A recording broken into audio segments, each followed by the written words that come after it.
The mountain man came begging for milk for his twins, and what she did next will make you cry. Hello, my dear friend. This is Jasper Ashwood, your narrator of Mountain Tales. Before we start, make sure you subscribe and drop a comment below telling me where you're tuning in from. A big hug to you all, and I hope you enjoy the story. In the rugged peaks of the Colorado Rockies, where the wind carried stories of hardship and hope, lived Sarah Thornton, a young woman of 25 whose mixed heritage had made her an outcast in her own settlement. Her auburn hair caught the mountain sun like copper ore, and her hazel eyes held the sorrow of someone who had lost more than any heart should bear. The log cabin where she lived had belonged to her grandmother, Catherine, a skilled herbalist who had raised Sarah after her parents died during a harsh winter outbreak. Catherine had taught her the secrets of mountain remedies, the ways of wilderness survival, and above all the value of compassion without boundaries. Now, with her grandmother buried beneath the aspen tree in the yard, Sarah faced alone the rejection of Timber Creek settlement. The women of the settlement whispered when she came down to trade for supplies. "There goes the wild woman," they said, pulling their children away as if she carried plague. "They say she talks to spirits, and her milk is cursed." Sarah had learned to walk with dignity despite the shame, but each word cut deep, adding to the deepest wound of all, the loss of her own baby. 4 months ago, little Emma had been born without a father, the result of a night of violence Sarah preferred to forget. But during the 7 months Emma lived, that child had been her reason for breathing. When the fever took her, Sarah felt as though her soul had been ripped from her body, yet her body continued producing milk, reminding her daily of what she had lost. It was an afternoon in early November when fate knocked at her door. Sarah was gathering medicinal herbs when she heard the sound of a horse approaching. Looking up, she saw a tall, weathered man mounted on a chestnut mare. His sun-darkened skin stretched over strong features, and his dark brown hair hung past his shoulders beneath a worn beaver-skin hat. He wore buckskin pants and a homespun shirt, but what caught Sarah's attention was the bundle wrapped against his chest. The man studied her for a long moment, and Sarah recognized the desperation in his eyes all too well. Slowly, the trapper dismounted and approached her. Without speaking, he unwrapped the bundle and revealed not one, but 2 infants, no more than 3 months old, pale and breathing with difficulty. "Milk," he said in a rough voice, gesturing to the babies and then to her. "My sons need milk." Sarah felt her heart stop. The twins had dry lips and sunken eyes, clear signs of severe dehydration. Without hesitation, she reached out and took one of the babies. He was so light he seemed fragile as dried kindling. "They're very sick," Sarah murmured, examining both infants with the wisdom her grandmother had taught her. "How long since they've eaten?" The man's jaw tightened, understanding her concern, if not every word. Sarah gestured for him to follow her into the cabin, where a fire burned warm in the stone hearth. She indicated he should sit while she examined the babies more closely. "Jeremiah," the man said, pointing to himself. Then he touched each baby's forehead. "These are my boys, Samuel and Daniel." "Samuel and Daniel." Sarah nodded and gestured to herself. "Sarah." Then, cradling both infants as best she could, she moved to the rocking chair by the fire. The maternal instinct she thought dead awakened with overwhelming force. Without further delay, she positioned the first baby against her breast and began nursing him. Jeremiah watched with a mixture of gratitude and wonder. His eyes, which moments before showed desperation, now shone with an emotion he couldn't express in words. Samuel latched on to Sarah with the strength of one finding salvation in the darkest moment. For the next 2 hours, Sarah fed both babies alternately, while Jeremiah sat in silence, watching every movement. When Samuel and Daniel finally fell asleep, satisfied and peaceful, Sarah felt a calm she hadn't experienced in months. "Thank you," Jeremiah whispered. "You've saved my sons." Sarah handed him back the babies wrapped in clean blankets. "They need to eat every few hours," she explained with gestures and simple words. "They're very weak." "Their mother," Jeremiah said, lowering his head. "Dead. Childbirth took her. Winter was hard." Sarah's heart constricted. She knew too well the pain of losing someone you love most. Without thinking, she gently touched Jeremiah's hand. "I'm sorry," she whispered. When Jeremiah prepared to leave, Sarah made a decision that would change her life forever. "Come back tomorrow," she said, making sure he understood. "Samuel and Daniel need milk." "I have milk." Jeremiah looked at her with an intensity that made her tremble.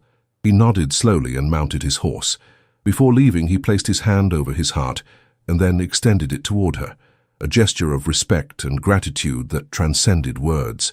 That night, Sarah couldn't sleep. For the first time in months, she felt useful, needed. She had found purpose in her pain, a way to transform her loss into salvation for two helpless beings. At dawn, when she saw Jeremiah's silhouette approaching again, with Samuel and Daniel in his arms, she knew fate had placed this family in her path for a reason. What she didn't know was that her act of compassion would unleash a storm that would test not only her courage, but also her capacity to love without limits.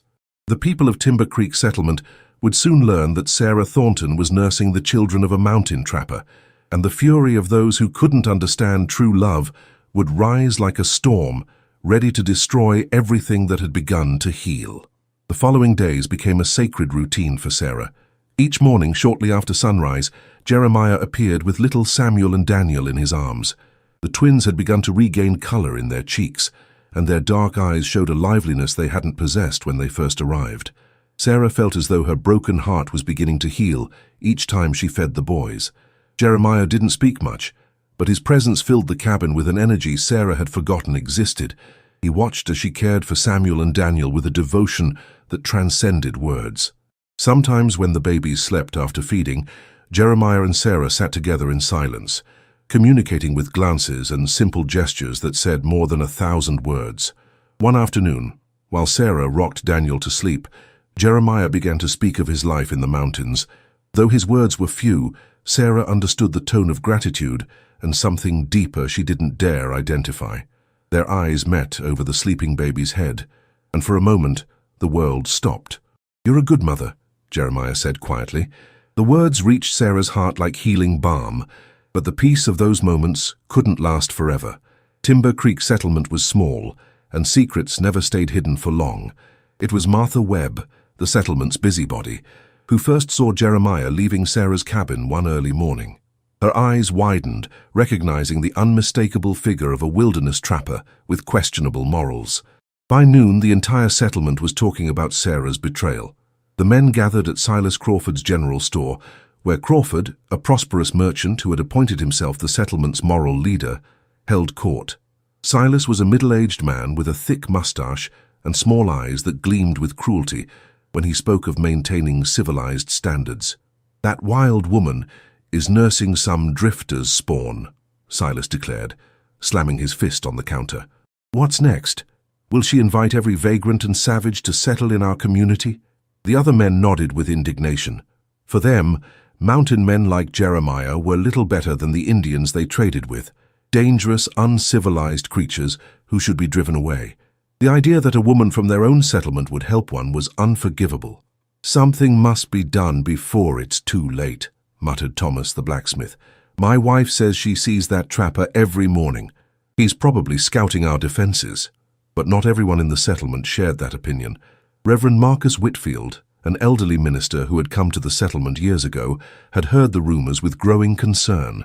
He knew Sarah since she was a girl and knew her heart was pure. One afternoon he decided to visit her to learn the truth for himself. When he arrived at the cabin, he found Sarah sitting on the porch nursing Daniel, while Jeremiah carved a small wooden toy. The scene had a serenity that reminded him of sacred paintings of the Holy Family. "Good afternoon, my dear," said Reverend Whitfield in his warm voice. Sarah looked up, surprised but not frightened. "Reverend, what an honor to have you here." Jeremiah immediately stood, his hand moving instinctively toward the knife at his belt. But Sarah made a reassuring gesture. "He's a friend," she said softly. "A holy man." Reverend Whitfield observed the interaction with interest. "I see you found a new family, Sarah." "I found a purpose, Reverend," she responded, adjusting the baby in her arms. "These children needed a mother, and I needed sons. God placed them in my path." The minister approached slowly, and Jeremiah watched him cautiously but without hostility. "May I see the little ones?" Sarah nodded, and Reverend Whitfield gazed at the peaceful faces of Samuel and Daniel. "They're beautiful," he murmured. "Children are always God's blessings, regardless of where they come from." Those words became the first ray of hope in the approaching storm. Reverend Whitfield stayed another hour, conversing with Sarah and attempting to communicate with Jeremiah through gestures and simple words. When he prepared to leave, he took Sarah's hands in his. "My dear, I know there are those who don't understand what you're doing, but I see Christ's love in your actions. Care for this family God has placed in your heart." That night, after Jeremiah left for his camp hidden in the high country, Sarah felt new determination coursing through her veins. She knew she would face opposition, but she also knew that what she was doing was right. Her fears were confirmed 3 days later, when a group of settlement men, led by Silas Crawford, arrived at her cabin at dusk. Sarah was preparing supper when she heard the sound of several horses approaching. Her heart raced, seeing the harsh expressions on their faces. "Sarah Thornton!" shouted Silas before dismounting. "We need to speak with you." Sarah stepped onto the porch, maintaining her composure despite the fear she felt. "What do you want, gentlemen?" "We know what you've been doing," said Thomas, spitting on the ground. "Nursing some drifters' brats, betraying your own people." "Those babies are innocent," Sarah responded firmly. "They only needed milk to live." "That trapper is no better than the savages he trades with," Silas growled. "Men like him bring nothing but trouble, and you're helping him raise more of the same." Sarah felt the injustice of his words like a slap. "Samuel and Daniel are just babies. They can't harm anyone." "But they'll grow," Silas threatened, moving dangerously close. "And when they do, they'll remember that a woman from Timber Creek helped them. They'll bring their trapper ways here. If they come," Sarah said with courage she didn't know she possessed, "it will be to thank, not to take revenge. Love creates love, Mr. Crawford. Only hatred creates hatred." The men exchanged looks of disbelief. For them, the idea that a mountain man could feel gratitude was absurd. "We're giving you 4 days," Silas declared finally. 4 days to stop nursing those children and tell their father not to return. Otherwise, we'll take more drastic measures.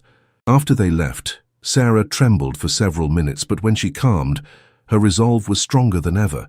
She had found a family in Jeremiah, Samuel, and Daniel, and she wouldn't abandon them because of threats from men filled with hatred. That night, when Jeremiah arrived for the evening feeding, Sarah told him what had happened. She saw his jaw tense hearing the threats. "I can leave," he said quietly. "Don't want you hurt on account of me and my boys." Sarah took his hand firmly. "No," she answered. "You're my family now. Samuel and Daniel are my sons. Nobody's going to separate us." In that moment, as they looked together at the babies sleeping peacefully between them, both knew their connection had transcended the differences of background and circumstance. They had found something stronger than the hatred of the outside world. They had found love. The 4 days Silas Crawford had given passed like a breath heavy with tension. Sarah continued feeding Samuel and Daniel with the same devotion as always, but now every sound from outside made her jump. Jeremiah had begun arriving earlier and leaving later, as if sensing danger approaching his new family. The 5th day arrived with an ominous stillness. Timber Creek settlement seemed asleep, but Sarah knew that beneath that calm, a storm was brewing. She had seen the looks from the women when she went down for supplies. She had noticed how the men stopped talking when she passed nearby. The air itself seemed thick with contained hatred. That afternoon, while Sarah rocked Samuel to sleep, Jeremiah moved to the window with a worried expression. His trapper's instincts, honed by years of survival in the wilderness, detected something she hadn't yet perceived. "They're coming," he murmured. "Many men coming."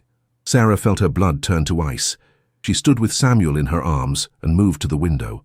In the distance, she could see torches moving like angry fireflies in the darkness. The sound of horses and angry voices reached her ears like the roar of a hungry beast. "We have to go," Jeremiah said urgently, gathering provisions he had learned to keep ready. Now, Sarah looked at her home, the cabin where she'd grown up, where she'd learned to be a woman, where she'd known both joy and sorrow. For a moment she felt tempted to stay and face whatever came, but one look at the innocent faces of Samuel and Daniel reminded her she had something more important to protect than her pride. "Let's go," she whispered, wrapping both babies in her warmest blankets. They left through the back door just as the first torches appeared on the main path. Jeremiah guided Sarah toward the woods, where he'd hidden his horse and a pack mule. The men's shouts intensified when they discovered the empty cabin. "Search everywhere," roared Silas's voice. "They can't have gone far." Sarah clutched Samuel and Daniel as Jeremiah helped her onto the mule. The babies, as if understanding the gravity of the situation, remained quiet against her chest. They rode silently toward the mountains, guided by moonlight and the ancestral knowledge Jeremiah had of the terrain. The first weeks in the high country were the hardest of Sarah's life. Jeremiah led her to a hidden cave that had served as temporary shelter during his trapping expeditions. It was a dry, safe place, but so different from the comfort of her home that at first Sarah couldn't help crying silently. But despair soon gave way to admiration. Jeremiah knew the mountains as if they were part of his own body. He knew where to find fresh water, which plants were edible, how to make fire without smoke giving them away. Patiently, he began teaching these secrets to Sarah. "In the mountains," he said, showing her how to identify nutritious roots, "nature is mother and teacher, but she only helps those who respect her." Sarah learned quickly. Her grandmother Catherine had taught her much about medicinal herbs, and that knowledge now combined with Jeremiah's survival lessons. Each passing day she felt stronger, more confident in her new life. Samuel and Daniel grew healthy and happy between them. The twins had begun to smile, and their laughter was like music in the mountain solitude. Sarah nursed them while watching golden sunsets stretch to the horizon, feeling a peace she'd never experienced in the settlement. Jeremiah was a patient teacher and a quiet companion. In the evenings, when Samuel and Daniel slept, he carved small wooden toys or repaired his traps, while Sarah sewed clothes for the babies with fabric she'd managed to bring from the cabin. Sometimes they sat for hours without speaking, but their mutual presence was comforting. Gradually, Sarah realized what she felt for Jeremiah had grown beyond gratitude. The way he cared for Samuel and Daniel, how he protected her without making her feel weak, the way his eyes softened when he looked at her, all of it had awakened in her a love she didn't know was possible. One night, while they watched the stars from the cave entrance, Jeremiah broke the usual silence. "In my time in these mountains," he said slowly, "I've learned that the strongest trees are those bent by the hardest winds. They don't break. They grow deeper roots." Sarah looked at him with curiosity. "What are you saying?" Jeremiah turned toward her, his eyes shining in the starlight. "I'm saying you're the strongest woman I've ever known, and my boys are blessed to have you." Sarah understood the meaning beneath his words. In that moment, with Samuel and Daniel sleeping between them, and the mountains protecting them from the hostile world, she realized she had also been transformed by hardship into something stronger. "I don't regret any of it," she murmured, feeling Jeremiah take her hand tenderly. But their refuge couldn't last forever. The men of Timber Creek Settlement, led by Silas Crawford, had organized search parties that combed the mountains. They offered rewards for information about the whereabouts of the traitor woman and her wilderness lover. Some trappers and traders had begun collaborating with them, attracted by the money they offered. It was Henry, an old trapper who had known Sarah's grandmother, who finally betrayed them. He'd seen the smoke from their hidden fire and followed the signs until he found the cave. Guilt tormented him, but he needed the money to feed his own family. One morning, while Sarah nursed Daniel and Jeremiah checked the snares he'd set for game, they heard the sound of horses approaching. Jeremiah ran toward the cave, but it was too late. They were surrounded. "Come out, Sarah!" shouted Silas from outside. "We know you're in there." Jeremiah took his rifle, preparing to fight, but Sarah put a hand on his arm. "No," she whispered. "I don't want you hurt. Samuel and Daniel need you." "I need you too," he responded with an intensity that made her tremble. But before she could answer, the men began throwing torches toward the cave entrance. Smoke started filling the shelter, and the twins' crying mixed with the attackers' shouts. Sarah made the hardest decision of her life. She wrapped Samuel and Daniel in their blankets and handed them to Jeremiah. "Take care of our sons," she said, using the word "our" for the first time. "There's another way out through the back of the cave. Go and keep them safe." "I won't leave you," Jeremiah protested. "You have to," Sarah replied, tears in her eyes. "They're what matters most now. Promise me you'll care for them." Jeremiah looked at her with anguish that tore at the soul. Slowly he nodded and took the babies in his arms. Before heading toward the hidden exit, he turned one last time. "I'll find you," he promised. "Whatever happens, I'll find you." Sarah walked out of the cave with her hands raised, coughing from the smoke. The men immediately surrounded her, some with expressions of triumph, others with poorly disguised shame. "Where's the trapper?" demanded Silas. "He's gone," Sarah lied. "Left days ago." Silas struck her with the back of his hand, and Sarah tasted the metallic flavor of blood in her mouth. "Liar," he growled. "We know he was here. We'll find his tracks." But Jeremiah knew the mountains better than any of them. By the time the men organized a search, he and the twins had vanished like shadows into the vast wilderness. They tied Sarah's hands and took her back to Timber Creek Settlement as if she were a dangerous criminal. During the journey, she kept her head high, but her heart was tearing thinking about Samuel and Daniel. Would Jeremiah have enough goat's milk to feed them? Were the babies crying for her right now? News of her capture spread through the settlement like wildfire. When they arrived at the main square, a crowd already awaited them. The women looked at her with a mixture of morbid curiosity and vengeful satisfaction, while the men shouted insults she refused to hear. "Traitor!" shouted Rebecca, the mayor's wife. "How could you nurse the spawn of that wilderness savage?" Silas Crawford had prepared a makeshift cell in the basement of his store, where they locked Sarah while deciding her punishment. The room was damp and cold, with only a small window letting in weak rays of sunlight. They gave her water and some hard bread, but Sarah could barely eat. Her body continued producing milk for Samuel and Daniel, constantly reminding her that her babies were far from her. The days in captivity became silent torture for Sarah. Her body, accustomed to feeding Samuel and Daniel every few hours, reminded her constantly of the baby's absence, with stabbing pains both physical and emotional. She wondered if Jeremiah had found a way to get goat's milk, if the twins were growing healthy, if she would ever again see those dark eyes that looked at her with such trust. Silas Crawford visited her daily, not out of compassion, but to interrogate her about Jeremiah's plans. He wanted to know if the trapper had friends in the mountains, where he might be hiding, what his intentions were toward the settlement. Sarah refused to answer, which only enraged the man further. "Your silence won't save you," he threatened, pacing circles around her cell. "The men of the settlement want to make you pay for your betrayal. Some talk of taking you to the wilderness and leaving you there to learn what real thirst means." But Sarah had found an inner strength she didn't know she possessed. Each threat, each insult, only strengthened her conviction that she had done the right thing. She had saved 2 innocent children. She had found love in the arms of a good man. She had formed a family based on compassion instead of hatred. Nothing they did to her could change that. Meanwhile, in the mountains, Jeremiah was living his own hell.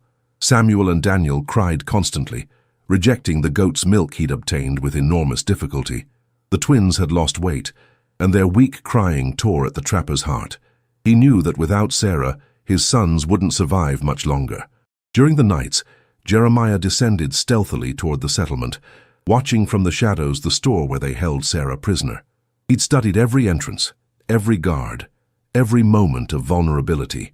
His trapper's mind had already traced dozens of plans to rescue her, but all ended in bloodshed, and Sarah had taught him there were better paths than revenge.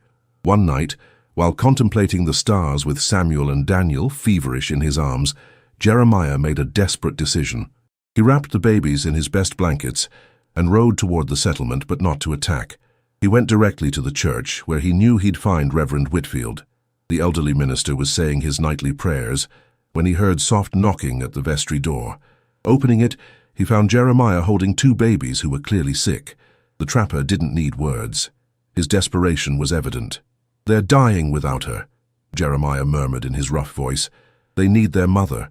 Reverend Whitfield took Samuel in his arms and felt the fever consuming him. The twins' eyes, which before had shone with life, now looked glassy and lost. It was evident both children were fading without Sarah's nourishment and love.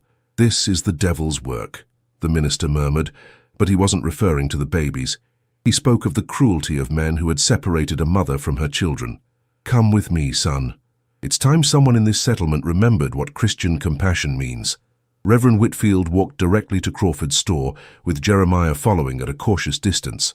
The guards watching the entrance were surprised to see the minister at that hour of night, especially accompanied by a wilderness trapper.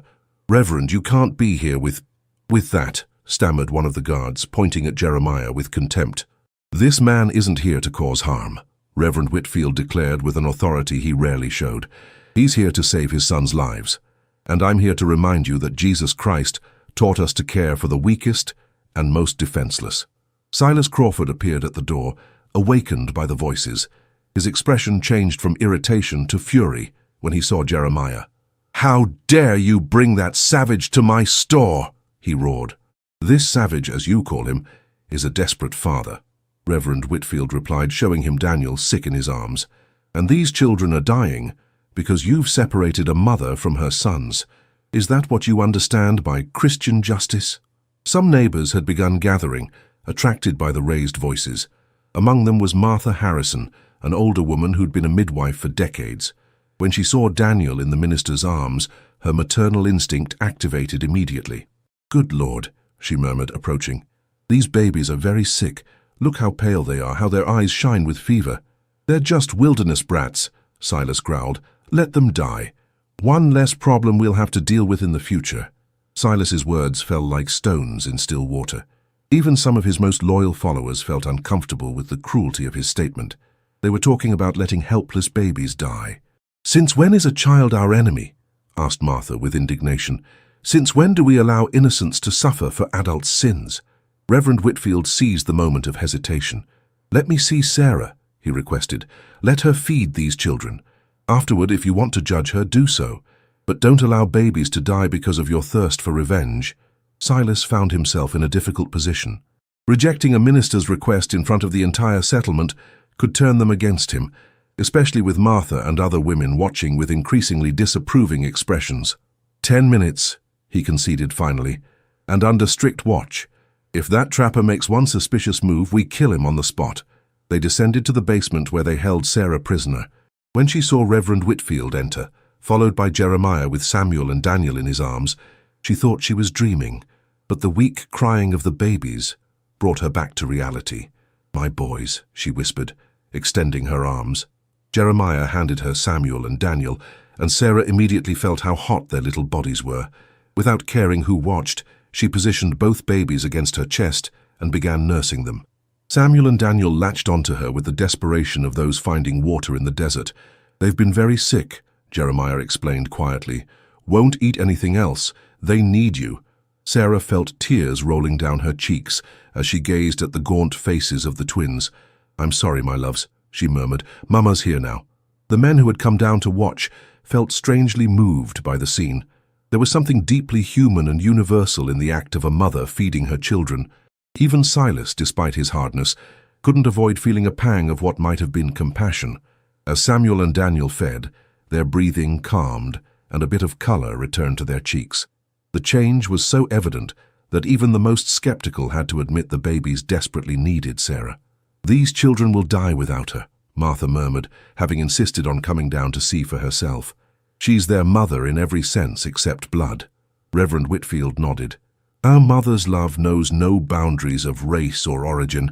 This woman has demonstrated the purest expression of Christian love." When the time came to separate Sarah from Samuel and Daniel again, the twins began crying inconsolably. Their weak but desperate wailing filled the basement and reached the street where more neighbors had gathered. The sound touched something primal in the hearts of those who heard it, the instinct to protect the most vulnerable. "We can't keep doing this," Martha declared firmly. "Those babies need their mother, and she's proven to be a true mother." But Silas wasn't willing to yield so easily. "She's a traitor," he insisted. "She's helped our enemies." "She's helped helpless babies," Reverend Whitfield corrected. "If that's treason, then so is everything Christ taught us about love and compassion." The tension in the air was palpable. The settlement was dividing between those beginning to see the humanity in the situation and those clinging to the hatred that had dominated their hearts. But the seeds of doubt had been planted, and soon they would germinate in ways none of them could imagine. That night, as Sarah returned to her cell and Jeremiah went back to the mountains with Samuel and Daniel slightly improved, both knew something had changed. Truth had begun working its way through the lies of hatred. And like all powerful truths, it wouldn't stop until it transformed everything in its path. The following days brought unexpected changes to Timber Creek Settlement. The image of Sarah nursing the wilderness babies had been engraved in many memories, especially those of women who were mothers. Martha Harrison began quietly visiting other settlement women, planting seeds of doubt about the justice of keeping a mother and her children separated. "I've seen many births in my life," she told them as they quilted together during afternoons, "and I assure you, the love I saw in that young woman's eyes is the same I've seen in all of you when you held your babies for the first time. A mother's heart doesn't understand race or boundaries." Meanwhile, Reverend Whitfield had begun a quiet but effective campaign from the pulpit. His Sunday sermons now constantly spoke of compassion, of caring for the most vulnerable, of how Christ had loved without distinction all of God's creatures. Though he never directly mentioned Sarah's situation, everyone understood the message. Silas Crawford felt control slipping from his hands. Some of his most loyal followers began questioning the severity of Sarah's punishment. The cruel comment about letting the babies die had been an error that now haunted him. The settlement's mothers couldn't forget the image of two innocent children suffering because of adults' decisions. But the most significant change came from where least expected. Jeremiah, desperate about Samuel and Daniel's situation, which worsened each day without Sarah, made a decision that would have seemed impossible weeks earlier. He decided to ask for help from other mountain men he knew. Old Jack Morrison, a legendary trapper who had led men through decades of wilderness survival, was someone Jeremiah had learned from years ago. When Jeremiah arrived at Jack's remote cabin with the sick babies and told him the whole story, the old man listened in silence, his experienced eyes evaluating each word. "This settlement woman," Jack said finally, "has proven she's got the heart of a true mountain mother. She's risked everything to protect your blood." "But she's prisoner," Jeremiah explained with anguish, "and without her, Samuel and Daniel will die." Jack observed his great-nephews, noting the paleness and weakness consuming the twins. "Mountain children shouldn't die because of settlement folks' hatred," he declared. "But we shouldn't rescue her with violence either. That would only bring more death and suffering." The old trapper gathered his most respected friends and explained the situation. To many's surprise, he proposed something unheard of. They would go to the settlement not as attackers, but as ambassadors of peace. "My friend has found a woman who loves wilderness children as if they were her own," he told them. "That's sacred. It deserves our respect and our protection." 4 days later, a procession of 12 mountain men approached Timber Creek settlement. But they came without weapons of war, carrying instead walking staves and blankets of peace. Old Jack rode at the front, his presence imposing but not threatening. Jeremiah accompanied him with Samuel and Daniel in his arms, both evidently sick. The mountain men's arrival caused initial panic in the settlement. Women locked their children inside, and men ran for their rifles. But when they saw the visitors weren't attacking but stopping in the central square and waiting, curiosity began replacing fear. Silas Crawford came out of his store with several armed men, but stopped seeing the dignified composure of the visitors. Jack dismounted slowly and approached with hands visible in a universal gesture of peace. "We come to talk," he declared in a strong, clear voice. "We come for the woman who saved these babies." "There's nothing to discuss with your kind," Silas responded, though his voice trembled slightly. He'd never been this close to so many mountain men, and their reputation for toughness was well known. "There's plenty to discuss," Jack corrected calmly. "This woman, Sarah, has shown honor. She's cared for these children when they were dying. That deserves respect, not punishment." Reverend Whitfield appeared through the crowd, recognizing an opportunity when he saw one. "Mr. Crawford," he said loudly so all could hear, "these men have come in peace.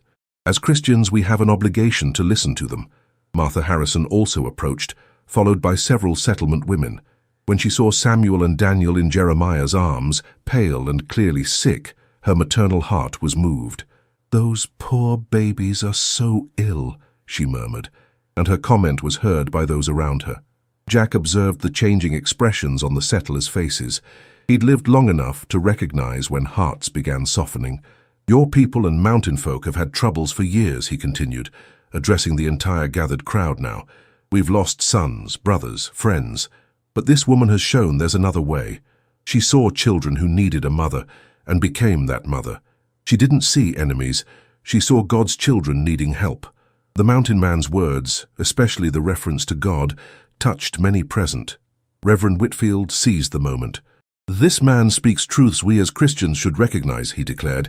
"Didn't Christ teach us we should love our enemies? Didn't he tell us we should care for the smallest among us?" Silas felt he was losing control of the situation. "They're different from us," he shouted. "We don't understand their ways." "And you've judged us without trying to," Jack responded without anger, only sadness. "But these babies haven't judged anyone. They're just children who need their mother, and that mother is your prisoner." Jeremiah stepped forward with Samuel and Daniel, and both babies began crying weakly. The sound cut through the air like a blade, reaching directly to the hearts of those who heard it. "These are my sons," Jeremiah declared, his voice breaking with emotion. "They're dying without her. Sarah is their mother in every way. She saved them when I couldn't." Martha couldn't contain herself any longer. She approached Jeremiah and extended her arms toward the babies. "May I?" Jeremiah, after a moment of hesitation, let her take Daniel. The old midwife's experience became immediately evident as she evaluated the child's condition. "This baby is severely dehydrated and malnourished," she announced loudly. "If he doesn't receive proper nourishment soon, he'll die." She turned toward Silas with eyes full of tears. "Are you going to allow an innocent to die because of your pride?" The question resonated in the tense silence. Many of the women present began crying, seeing the twins' condition. The men, including some of Silas's followers, looked uncomfortable. It was in that moment something unexpected happened. Elizabeth, Silas's teenage daughter, pushed through the crowd. She'd been watching from her window, and the image of the sick babies had touched her young heart. "Father," she said with a trembling but determined voice, "you can't let those babies die. It's not what Mother would have wanted." The mention of his deceased wife hit Silas like a fist. His woman had been a compassionate person who had cared for many orphaned children in the settlement. For the first time in weeks, Silas began questioning his own actions. Reverend Whitfield saw the opportunity and took it. "Mr. Crawford, you have the chance to demonstrate true Christian strength, not the strength of weapons, but the strength of forgiveness and compassion." Jack added, "If you release this woman, mountain folk will remember this act of honor. We can talk of peace between our peoples. We can teach our children there are alternatives to conflict." The square fell into tense silence. Everyone awaited Silas's decision. The man looked at his daughter, at the hopeful faces of the settlement women, at the sick babies in Martha's arms, and finally at Reverend Whitfield. 4 months, he said finally, his voice barely audible. 4 months of trial. If during that time there are no attacks, no betrayals, I'll consider the possibility of a permanent truce. A murmur of approval rose among the crowd. Jack nodded solemnly. "You have our word of honor.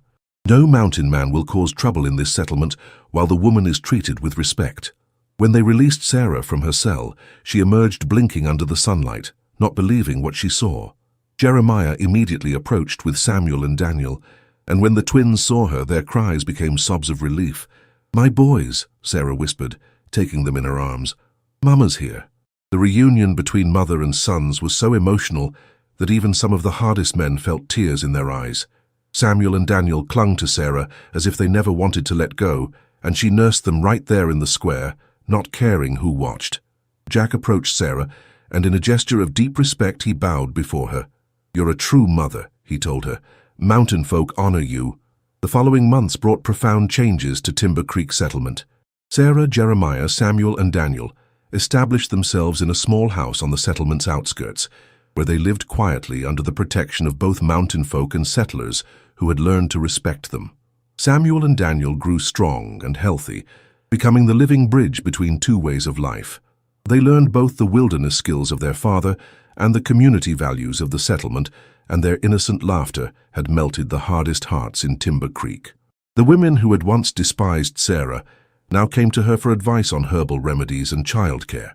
Reverend Whitfield officiated the union between Sarah and Jeremiah in a unique ceremony that combined Christian traditions with mountain customs. It was the first such wedding in the settlement's history, and though some protested, many more celebrated it as a symbol of hope and unity. Silas Crawford, transformed by the events he'd witnessed, became an unexpected defender of peace.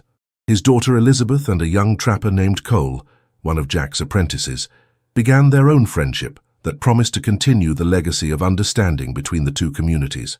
Years later, when Samuel and Daniel walked and played with the other settlement children without distinction, Sarah would sit on her porch at sunset, watching the mountains where she'd found true love. Jeremiah sat beside her, carving toys for their sons while they watched the twins run through the flower garden. "Do you ever regret it?" Jeremiah asked one afternoon, taking her hand. Sarah smiled, watching the family fate had given her. "Never," she answered. "True love is always worth any sacrifice." On the horizon the sun set, painting the sky in golds and reds, like a divine blessing upon a family forged not by blood, but by compassion, courage, and unconditional love. Samuel and Daniel ran toward them with open arms, and in that moment, Sarah knew she'd found her place in the world, not as the outcast woman of the settlement, but as the mother, wife, and bridge of peace she was born to be. The story of Sarah, Jeremiah, Samuel, and Daniel became legend told from generation to generation, proof that love can conquer even the deepest hatreds, and that true family is built through acts of kindness, not through blood alone. Stories that don't just entertain but leave a mark. Subscribe, share, and above all, keep believing that true love can still change destiny, because sometimes just one decision suffices to begin again. And this was only the beginning. The next story will surprise you in ways you can't imagine. Click on the video appearing on your screen and get ready to feel even more moved.